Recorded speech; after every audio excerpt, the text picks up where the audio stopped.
Donc vous savez, le LLM qui fait tourner ChatGPT, que vous connaissez bien maintenant, qui va arriver dans une nouvelle version, évidemment avec des promesses d'être plus rapide, plus puissant, plus intelligent, mais aussi avec cette promesse d'arriver à unifier à terme les différents modèles. Vous le savez, hein, quand on utilise aujourd'hui des interfaces de type chatbot par intelligence artificielle, il faut aller manuellement sélectionner si je veux qu'il soit un peu plus intelligent, qu'il aille surfer sur Internet, qu'il soit plus rapide.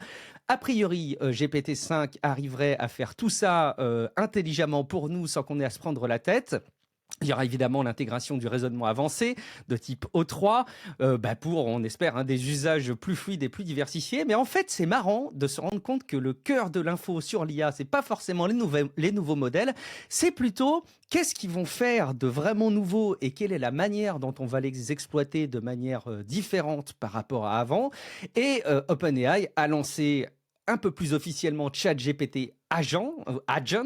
Et donc là, l'objectif de cette fonctionnalité, c'est que ChatGPT, au travers de la discussion que vous connaissez bien maintenant, va accéder et va contrôler un ordinateur virtuel pour faire des tâches un peu plus complexes. L'idée, c'est d'aller faire des réservations en ligne, de créer des présentations après avoir fait des analyses sectorielles, de concurrence, plein de cas d'usage qu'on ne manquera pas de développer dans le temps.